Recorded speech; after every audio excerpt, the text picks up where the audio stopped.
Assalamualaikum. This is Dr. Mohammed Naveed Jafar, second year mathematics, chapter number 6, exercise number 6.7. आज के इस lecture के अंदर हम बात करने जा रहे हैं आपकी एक्सरसाइज नंबर 6.7 के क्वेश्चन नंबर 8 के आखिरी दो पार्ट्स की। सो किस तरह से इसका सोल्यूशन, आइए चलते हैं व्हाइट बोर्ड की जानिब और देखते हैं इसका सोल्यूशन। जी, तो इस लेक्चर के अंदर हम जो डिस्कशन करने जा रहे हैं वो हमारी बात होगी क्वेश्चन नंबर 8 के पार्ट नंबर 4 और 5 के ऊपर। क्वेश्चन नंबर 8 का जो पार्ट नंबर 4 और 5 है, ज़रा गौर कीजिएगा वो क्या कहते हैं। पार्ट नंबर 4 में डिस्कशन की जा रही है, आपके पास पॉइंट ऑफ इंटरसेक्शन आपने फाइंड करना है दो इलिप्स का। दो इलिप्स आपस में इंटरसेक्ट करती हैं। अब कैसे पता चल रहा है वो इलिप्स हैं, आपके पास एक इक्वेशन है 3x स्क्वायर और प्लस 5y स्क्वायर, ये है इज इक्वल्स टू 60। इसको मैंने 1 का नाम दे दिया। और जो दूसरी इक्वेशन है वो है 9x square plus y square is equals to, हमारे पास है 1 2 4। नहीं जी, ये दो इक्वेशंस हैं जिसका हमने पॉइंट ऑफ इंटरसेक्शन यहाँ पे फाइंड करना है। बहुत आसान सी बात है। हम क्या करते हैं, किसी एक इक्वेशन को मल्टीप्लाई कर लेते हैं या दोनों इक्वेशंस को मल्टीप्लाई कर लेते हैं। सो अगर मैं ऐसा करूं कि अपनी जो फर्स्ट इक्वेशन है उसको 3 से मल्टीप्लाई करके सब्ट्रैक्ट कर दूं सेकंड, तो फिर आप देखें वो 9x स्क्वायर हो जाएगा, नीचे भी 9x स्क्वायर है, कैंसिलेशन का प्रोसेस होगा और वहां से हमें आसानी के साथ y की वैल्यू मिल जाएगी। सो मैं यहाँ पे ये काम करता हूँ, लिखता हूँ पहले मल्टीप्लाइंग बाय 3 with 1, इक्वेशन 1 को, एंड देन सब्ट्रैक्टिंग विद 2। और फिर हम दूसरा काम ये करेंगे, सब्ट्रैक्ट करेंगे इक्वेशन नंबर 2 के साथ इसको। लें जी, मल्टीप्लाई कीजिएगा, क्या बनता है 3 के साथ जब मैं इसको मल्टीप्लाई करूंगा तो मेरे पास आ जाएगा 3 into 3 9x square plus 3 into 5 15y square is equals to 3 into 60, that is 180। दूसरी इक्वेशन हमारे पास बन रही है 9x स्क्वायर, जो कि एक्चुअल में ऐसे ही है, y square is equals to 124। अब मैंने चूंकि इसमें सब्ट्रैक्शन का प्रोसेस करना है तो सब्ट्रैक्शन के प्रोसेस की जाने मूव करता हूं। मैं यहाँ पे एक लाइन लगा देता हूं, इसके साइंस सारे चेंज हो जाएंगे। ये आपका माइनस हो जाएगा, माइनस हो जाएगा, माइनस हो जाएगा। 9x स्क्वायर से 9x square cancel, 15y square में से जब हम y स्क्वायर को माइनस करेंगे तो हमारे पास आएगा 14y square is equals to 180 by 124। जब आप 180 बाय 124 करते हैं तो आपके पास क्या रिजल्ट आता है, ज़रा गौर कीजिएगा। आपके पास वहाँ से जो रिजल्ट बच रहा है वो 56 बच जाएगा। सो 56 आ गया। y square is equals to 56 by 14। और जब आप 56 बाय 14 करेंगे तो यहाँ से जो वैल्यू आ रही है वो आ जाएगी y square is equals to 4, means that कि y is equals to plus minus 2। नहीं जी, अब आप y स्क्वायर की वैल्यू को ऊपर दी गई दोनों इक्वेशंस में से किसी एक में रिप्लेस करें और वहां से x की वैल्यू फाइंड कर लें। सो मैं ये कहता हूं कि put y square is equals to 4 in equation 1। Equation 1 में पुट कर देते हैं तो ये आपके पास क्या बनेगा, ज़रा गौर कीजिएगा। ये हम कर रहे हैं 3x square plus 5y square. अब y स्क्वायर मेरे पास चूंकि 4 है तो मैं एग्जैक्टली 4 ही पुट कर देता हूँ, इज इक्वल्स टू हमारे पास आ जाएगा 60।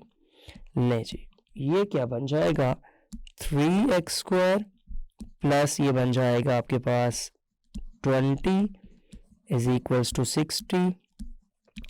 3x square is equals to 60 minus 20। अब जब आप 60 में से 20 को माइनस करेंगे तो आपके पास जो रिजल्ट आ रहा है 3x square is equals to वो आ जाएगा 40। ये आ जाएगा x square is equals to 40 by 3। नहीं जी, हमें तो चाहिए इसका स्क्वायर रूट। तो जब आप इसके स्क्वायर रूट की जानिब मूव करेंगे तो देखिएगा क्या बनता है। स्क्वायर रूट आपका जब लेके आएंगे तो ये आ जाएगा x is equals to plus minus 40/3। चाहें तो इसके फैक्टर्स भी बना सकते हैं। 8 क्रॉस 5 बनता है, आप उस 8 क्रॉस 5 को क्या दें 10 क्रॉस 4, और 4 जो है बाहर आ जाएगा तो अंदर 10 रह जाएगा। यानी कि अगर आप इन शॉर्ट लिखना चाहते हैं तो प्लस माइनस आप इसको लिख सकते हैं 2 × 10/3। सो इस तरह से आपके पास जो पॉइंट्स आ जाएंगे वो 2 × 10/3 प्लस माइनस के साथ, और जो y की वैल्यू हमारे पास आ रही है वो प्लस माइनस 2 आ रही है। सो इस तरह से ये वो पॉइंट्स बन गए जो यहाँ पे आप फाइंड करना चाहते थे। अब इन पॉइंट्स के बाद जाहिर सी बात है हम हमेशा कोशिश करते हैं उसका ग्राफ भी साथ ही डिस्कस करें और ज़रूर दिखाएं कि ये कहाँ पे किस तरह से इनके पॉइंट ऑफ इंटरसेक्शंस बन रहे हैं। जी, तो ये इसका वो ग्राफ है जो आपके सामने मैं यहाँ पे लाना चाह रहा था और आपको दिखाना चाह रहा था कि किस तरह से ये दो एलिप्स आपस में एक दूसरे को इंटरसेक्ट करती हैं, जिनके पॉइंट ऑफ इंटरसेक्शंस को आपने यहाँ पे फाइंड किया। तो देखिएगा जी, पॉइंट ऑफ इंटरसेक्शंस इसके क्या आ रहे हैं। आपने जो वैल्यूज फाइंड किए वो 2 टाइम्स स्क्वायर रूट 10/3 और प्लस माइनस 2। तो पहले ये प्लस माइनस 2 को भी ऑब्जर्व करते हैं, y की वैल्यूज किस तरह से प्लस माइनस 2 आ रही हैं। सो आपने इनको इस डायग्राम में देखना है कि ये एग्जैक्टली अगर आप देखें एक ये -2 के ऊपर रख के इंटरसेक्शंस लगाएं अगर ये लाइंस, तो ये देखिएगा एग्जैक्ट यहाँ पे इंटरसेक्शन हो रहा है। दूसरी जानिब आप देखते हैं एग्जैक्ट यहाँ पे इनका इंटरसेक्शन हो रहा है। तो y की वैल्यूज तो आपने बराह रास्त देख ली कि वो प्लस माइनस 2 ही आ रही हैं।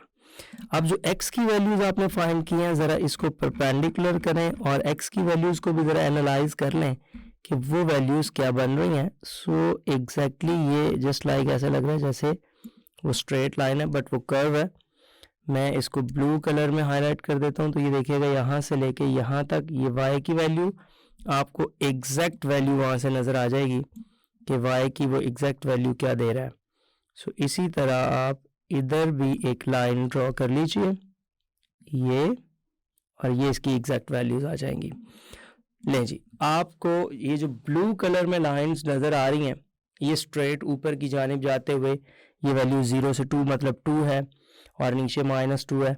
इसी तरह जो x की वैल्यू आपको वहाँ पे नज़र आ रही है वो आप अगर एक्सिस से लेके रेड की जानिब मूव करते हैं तो वो 2 टाइम्स स्क्वायर रूट 10 जो आपके पास बन रहा है वो 4 से लिटिल बिट पीछे आपके पास ये वैल्यू मौजूद है, 4 से लिटिल बिट पीछे।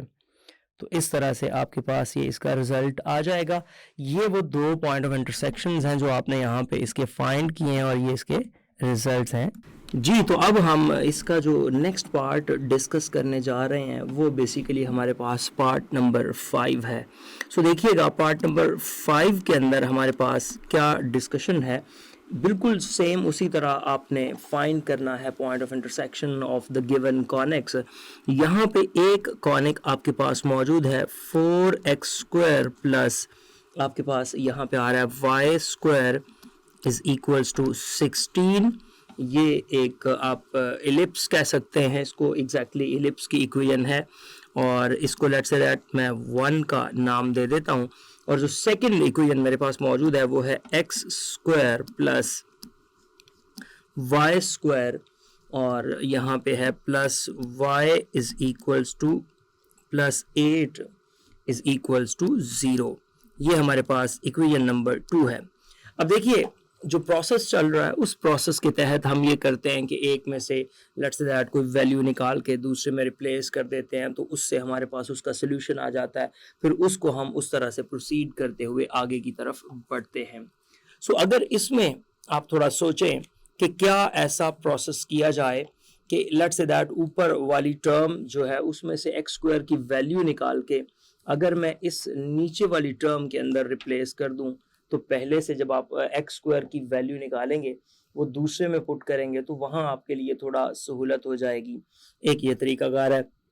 दूसरा ये है कि अगर आप उसको कैंसिलेशन के प्रोसेस में से गुजारते हैं तो वहां से आपके पास Y square, let's say that मैं माइनस कर देता हूं दोनों को, तो वाई स्क्वायर तो कैंसिल हो जाएगा और फिर वहां से मैं एक्स स्क्वायर की value in terms of y square निकाल के पहले मैं पुट कर देता हूं।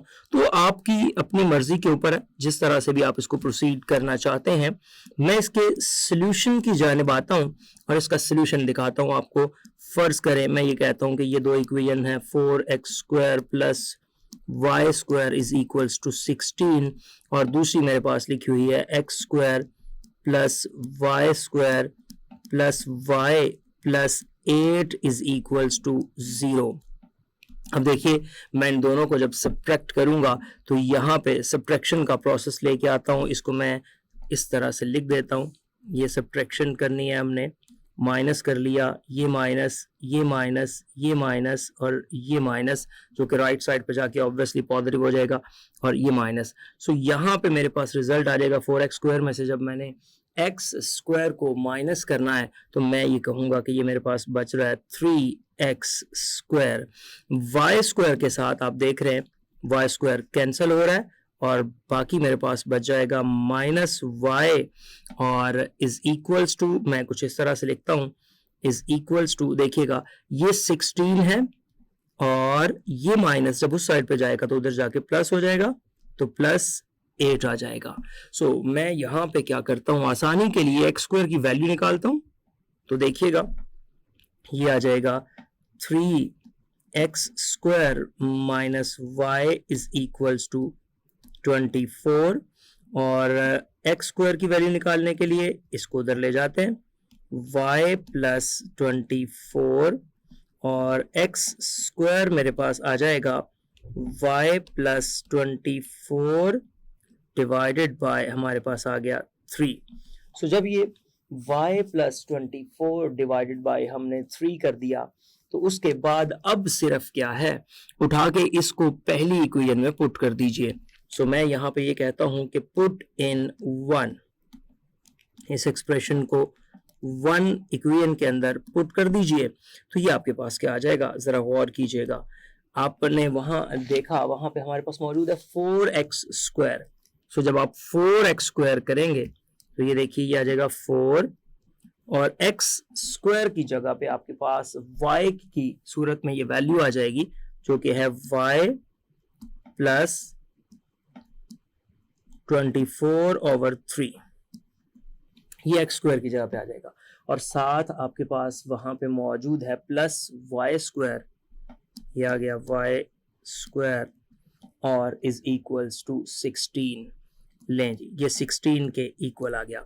अब यहाँ पे देखिएगा एलसीएम लेंगे, एलसीएम को उधर मल्टीप्लाई कर दें तो ये बन जाएगा 4y plus 4 into 24 that is 96 plus LCM आएगा तो 3y square is equals to, जब 3 को मैं इधर 16 से मल्टीप्लाई करता हूं तो वो एग्जैक्टली 48 बन जाएगा।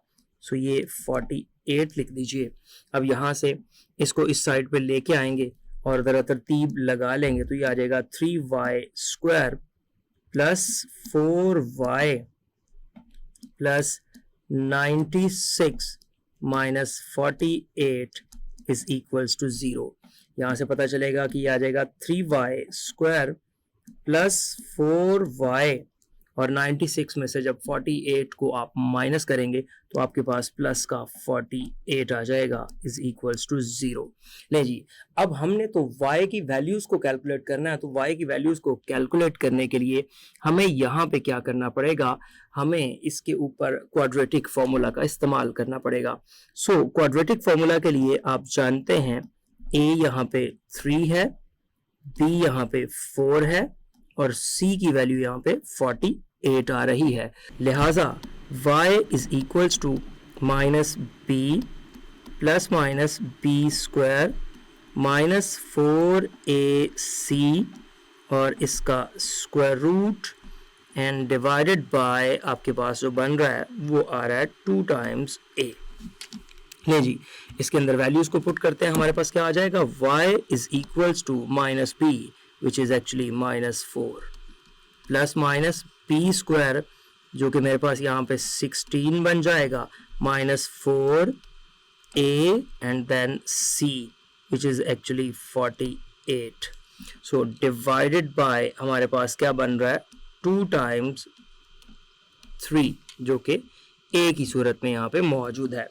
अच्छा, इसके बाद एक इंटरेस्टिंग चीज़ जो आपको यहाँ से नज़र आएगी, वो इंटरेस्टिंग फैक्टर क्या है कि आपने इसको अब आगे प्रोसीड इस तरह से करना है कि प्रोसीडिंग्स में स्क्वायर रूट को सॉल्व करना है और स्क्वायर रूट के साथ साथ आपने बाहर वाली टर्म को भी यहाँ पे ऑपरेट करना है। सो देखिएगा जी, क्या आपके पास इन वैल्यूज़ के रिजल्ट्स बनते हैं। मैं यहाँ पे इसको लिखता हूँ y is equals to -4 plus minus ये आ जाएगा 16 और माइनस, अब 4 इंटू 3 12 और 12 को जब मैं 48 से मल्टीप्लाई करता हूं तो ये मेरे पास 576 बन जाता है और डिवाइडेड बाय 6 आ जाएगा। मुझे तो यहाँ पे एक बड़ा ट्विस्टिंग कहानी नज़र आ रही है। अगर आपको मैं दिखा पाऊँ, -4 प्लस माइनस ये आपके पास जब आप इसमें से 16 को माइनस कर देंगे तो 560 ये वहाँ से रह जाएगा। सो -560। अब इंटरेस्टिंग केस यहाँ पे क्या हुआ है, इंटरेस्टिंग केस ये हुआ है कि स्क्वायर रूट के अंदर नेगेटिव साइन आ गया और स्क्वायर रूट के अंदर नेगेटिव साइन जब आ जाए, ये इस वो डिस्क्रिमिनेंट वाला फैक्टर है ना, तो जब स्क्वायर रूट के अंदर नेगेटिव साइन आ गया मतलब डिस्क्रिमिनेंट नेगेटिव आ गया, और अगर ये डिस्क्रिमिनेंट नेगेटिव हो गया तो इसका मतलब है ये इमेजिनरी बन गया, इमेजिनेशंस में बात चली गई। तो आप उसको यहाँ पे बेशक आप बता दीजिए कि as y is imaginary, y is become imaginary. चूंकि y आपका इमेजिनरी बन गया है, सो यहाँ पे जो पॉइंट ऑफ इंटरसेक्शंस आपके हैं वो आपके कॉम्प्लेक्स रूट्स की बिना पे यहाँ पे आप ये कह सकते हैं कि इनका जो पॉइंट ऑफ इंटरसेक्शन है वो इस वक्त इस सूरत में एग्जिस्ट नहीं करता।